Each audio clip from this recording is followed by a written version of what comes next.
नमस्ते भारत से। आइए नजर डालते हैं आज की मुख्य खबरों पर।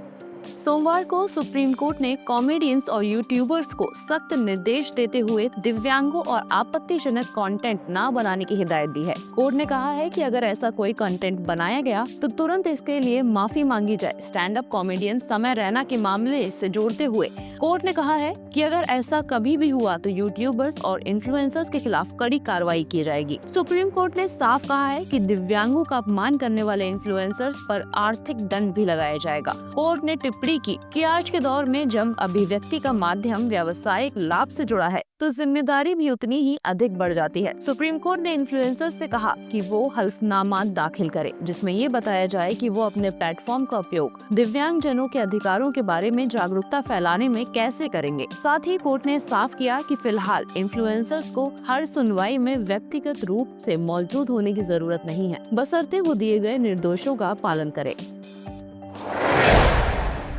दक्षिणी गाजा के नासिर अस्पताल पर इजरायली हवाई हमले में कम से कम 15 लोग मारे गए। अस्पताल पहले से ही दवाओं और स्टाफ की कमी से जूझ रहा है। इसी बीच इजरायली प्रधानमंत्री नेतन्याहू ने संकेत दिया कि अगर लेबनान हिजबुल्लाह को 2025 तक निशस्त्र करता है तो इजरायली अपनी सेना को वहां से हटा सकता है। गाजा पट्टी और लेबनान से जुड़ी घटनाओं ने पश्चिम एशियाई में तनाव को और बढ़ा दिया है। दक्षिणी गाजा के सबसे बड़े नासिर अस्पताल पर इजरायल ने हवाई हमला किया जिसमें कम से कम 15 लोगों की मौत हो गई। दूसरी ओर इजराइल के प्रधानमंत्री बेंजामिन नेतन्याहू ने संकेत दिया है कि अगर हिजबुल्लाह को निशस्त्र किया गया तो इजराइल लेबनान से अपनी सेना हटा सकता है। इसे डबल ट्रैप स्ट्राइक कहा गया। पिछले साल नवंबर में अमेरिका की मध्यस्थता से इजराइल हिजबुल्लाह युद्ध पर रोक लगी थी। हालांकि हिजबुल्लाह ने साफ कर दिया था जब तक इजराइल लेबनान की 5 पहाड़ियों से पीछे नहीं हटता और लगभग रोज होने वाले हवाई हमलों को बंद नहीं करता तब तक वे निशस्त्रीकरण पर बात नहीं करेगा।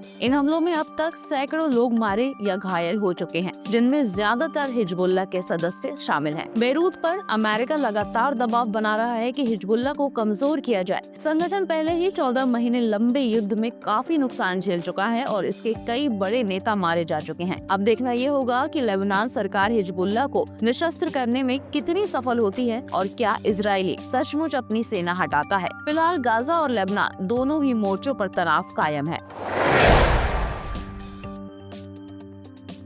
रूस ने आरोप लगाया कि यूक्रेन ने उसके कुर्स्क क्षेत्र में परमाणु बिजली घर पर ड्रोन से हमला किया जिससे आग लगी। हालांकि कोई हताहत नहीं हुआ। IAEA ने कहा कि हर परमाणु सुविधा की सुरक्षा जरूरी है। वहीं यूक्रेन ने भी आरोप लगाया कि रूस ने कई ड्रोन और मिसाइलों से हमला किया। रूस ने रविवार को आरोप लगाया कि हमला उस समय हुआ जब यूक्रेन अपनी स्वतंत्रता की 34वीं वर्षगांठ मना रहा था। संयुक्त राष्ट्र की परमाणु निगरानी संस्था ने कहा कि उसे मीडिया के जरिए जानकारी मिली है कि सैन्य गतिविधि के चलते एक ट्रांसफार्मर में आग लगी, लेकिन अभी तक इसकी स्वतंत्र पुष्टि नहीं हो पाई। संस्था के निदेशक राफेल ग्रोसी ने कहा कि हर परमाणु सुविधा की हर समय सुरक्षा जरूरी है। यूक्रेन ने इस कथित हमले पर अभी तक कोई टिप्पणी नहीं की है। इसी बीच रूस के लेनिनग्राद क्षेत्र के उस्त-लुगा बंदरगाह पर भी आग लगने की खबर है, जो एक बड़ा ईंधन निर्यात केंद्र है। क्षेत्र के गवर्नर ने बताया कि करीब 10 यूक्रेनी ड्रोन को मार गिराया गया जिनके मलबे से आग लगी। रूसी रक्षा मंत्रालय ने दावा किया कि रविवार तड़के रूस के विभिन्न हिस्सों में उड़ रहे 95 यूक्रेनी ड्रोन को उसकी वायु रक्षा प्रणाली ने नष्ट कर दिया। सपा अध्यक्ष अखिलेश यादव ने कहा कि सरकार नहीं चाहती है कि लोग पढ़ाई करें, इसलिए स्कूल बंद किए जा रहे हैं, शराब की दुकानें खोली जा रही हैं। इस सरकार ने पिछड़ों का हक छीन लिया। सपा अध्यक्ष अखिलेश यादव ने कहा कि सरकार ने जो स्कूल बंद किए थे वो अब तक शुरू नहीं हुए। सरकार नहीं चाहती है कि लोग पढ़ाई करें। शराब की दुकानें प्रदेश में बड़ी संख्या में खोली गयी। उन्होंने कहा कि उत्तर प्रदेश में न्यूयॉर्क से ज्यादा शराब की दुकानें हैं। उन्होंने कहा कि सरकार पीडीए पाठशाला में पढ़ाने वालों के खिलाफ कार्रवाई कर रही है। पाठशाला वालों के खिलाफ तो अंग्रेजों ने भी अत्याचार नहीं किया। उन्होंने कहा कि भाजपा की डबल इंजन सरकार ने अच्छे दिन लाने का वादा किया था, लेकिन उन्होंने पिछड़ों का हक और सम्मान तक छीन लिया। 59,000 शिक्षक भर्ती के अभ्यर्थी आरक्षण के मुद्दे पर प्रदर्शन कर रहे हैं, लेकिन उनकी सुनवाई नहीं हो रही। 69,000 शिक्षक भर्ती के अभ्यर्थी आरक्षण के मुद्दे पर प्रदर्शन कर रहे हैं, लेकिन उनकी सुनवाई नहीं हो रही।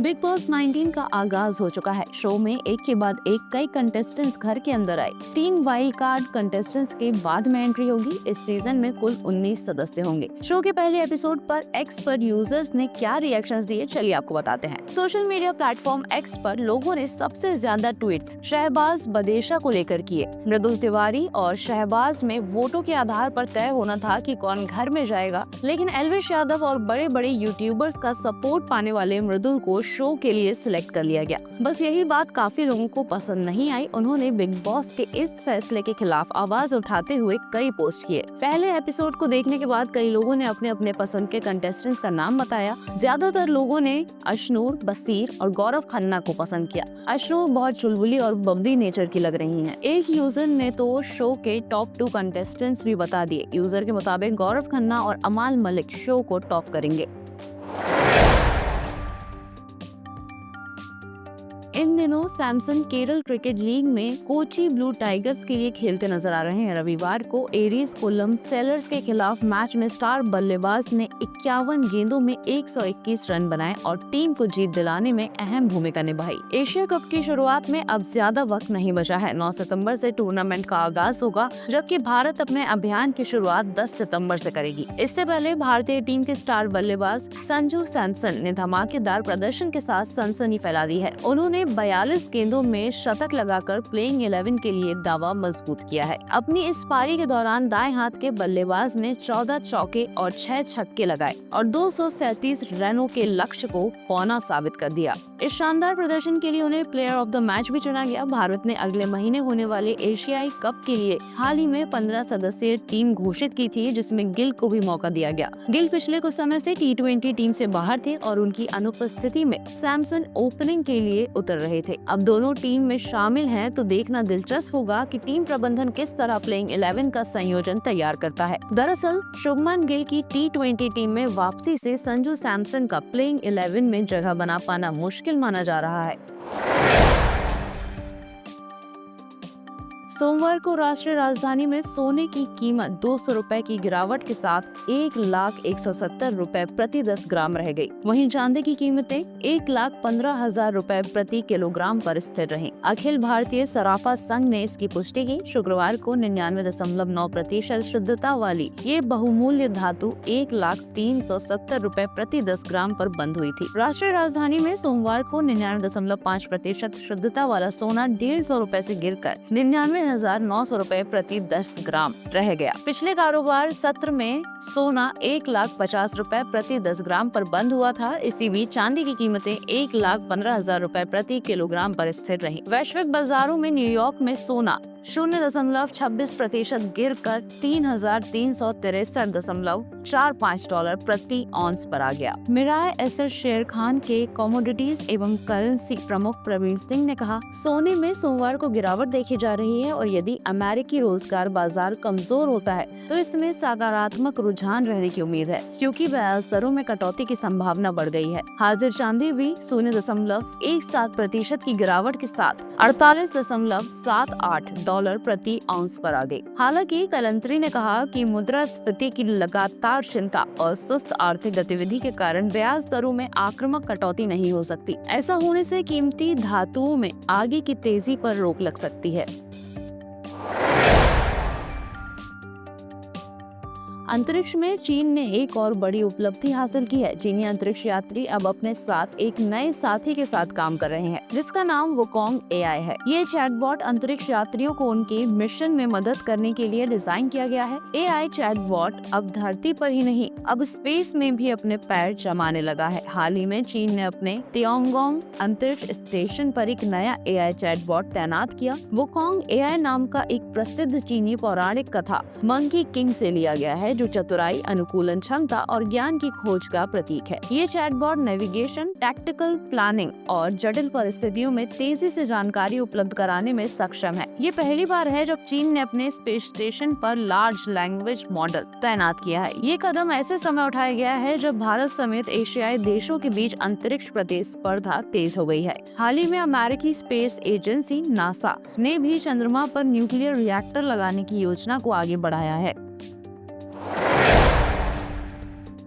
अधिकारियों ने सोमवार को बताया कि जम्मू कश्मीर के पूंछ जिले में नियंत्रण रेखा यानी LOC के पास कई अग्रिम इलाकों में पाकिस्तान से आए लगभग आधा दर्जन ड्रोन मंडराते हुए दिखाई दिए, जिसके बाद सुरक्षा बलों ने तलाशी अभियान शुरू कर दिया। उन्होंने बताया कि माना जा रहा है कि ये ड्रोन निगरानी के लिए छोड़े गए थे, जो कि बहुत ही ऊंचाई पर उड़ते दिखे और 5 मिनट के भीतर ही पाकिस्तान की ओर वापस लौट गए। अधिकारियों ने बताया कि हालांकि इलाके की घेराबंदी कर दी गई है और सुबह होते ही उन कई इलाकों में तलाशी शुरू कर दी गई जहां ड्रोन की गतिविधि देखी गई थी, ताकि ये सुनिश्चित किया जा सके कि कोई हथियार या नशीले पदार्थ हवाई मार्ग से ना गिराए जा रहे हों। पिछले कुछ सालों में पाकिस्तान द्वारा हथियार और नशीले पदार्थ गिराने के लिए ड्रोन का इस्तेमाल सुरक्षा एजेंसियों के लिए एक बड़ी चुनौती बनकर उभरा है और इसी के चलते पुलिस ने पिछले साल फरवरी में गिराई गई सामग्री की बरामदगी के लिए ड्रोन देखे जाने की जानकारी देने वालों को 3 लाख रुपए का इनाम देने की घोषणा की थी।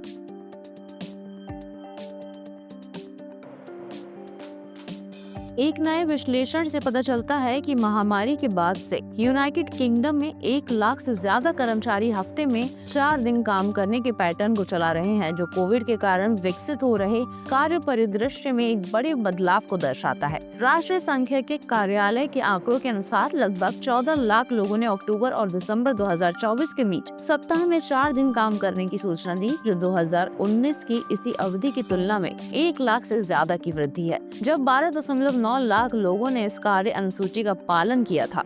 अभियानकर्ताओं और कुछ अर्थशास्त्रियों का कहना है कि 4 दिवसीय सप्ताह कर्मचारियों को बेहतर मानसिक स्वास्थ्य और आराम के लिए अधिक व्यक्तिगत समय जैसे लाभ प्रदान करता है और कर्मचारियों की प्रेरणा को बढ़ाकर और उन्हें नियुक्त करने तथा बनाए रखने में सहायता करके व्यवसायों को भी लाभान्वित करता है। इसके अलावा अतिरिक्त 1 लाख कर्मचारियों ने कहा कि उन्होंने अक्टूबर और दिसंबर 2024 के बीच हफ्ते में 4 दिन काम किया। 4 डे वीक फाउंडेशन, जो अधिक व्यवसायों के लिए कर्मचारियों के वेतन में कोई कमी किए बिना कम कार्य सप्ताह अपनाने के लिए अभियान चलाता है, ने बताया कि 12,000 से अधिक कर्मचारियों वाली 420 से अधिक कंपनियों ने महामारी के बाद से हफ्ते में 4 दिन काम को अपनाया है।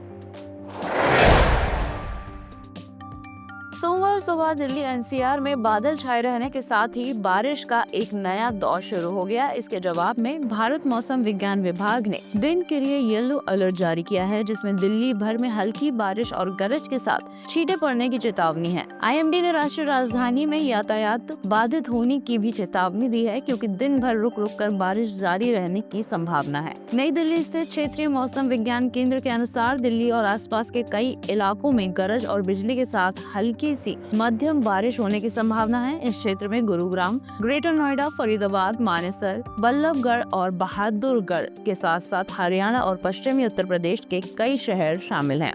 रामायण क्लब में हमारा मानना है कि आपकी आध्यात्मिक यात्रा उतनी ही सार्थक होनी चाहिए जितनी कि उसकी मंजिल। 10 सालों से भी अधिक समय से हम श्रद्धालुओं को भारत के सबसे पवित्र स्थलों, जिनमें अयोध्या, काशी, मथुरा, चित्रकूट और प्रयागराज शामिल हैं, इन सब से जोड़ते हैं। रामायण और अन्य प्राचीन ग्रंथों से प्रेरित हमारे विशेषज्ञ मार्गदर्शक एक प्रामाणिक और गहन संतुष्टिदायक अनुभव सुनिश्चित करते हैं। हमने 120 से अधिक गंतव्यों की 500 से अधिक तीर्थ यात्राओं में 15,000 से अधिक प्रसन्न श्रद्धालुओं का सफलतापूर्वक मार्गदर्शन किया है, जिससे आपकी यात्रा आरामदायक, किफायती और आध्यात्मिकता से भरपूर बने। हमारी तेज, विश्वसनीय और किफायती यात्राओं के साथ आपका एकमात्र ध्यान आपकी भक्ति पर है। रामायण क्लब को अपनी तीर्थ यात्रा को एक यादगार अनुभव बनाने का मौका दें। अधिक जानकारी के लिए हमारी वेबसाइट पर क्लिक करें।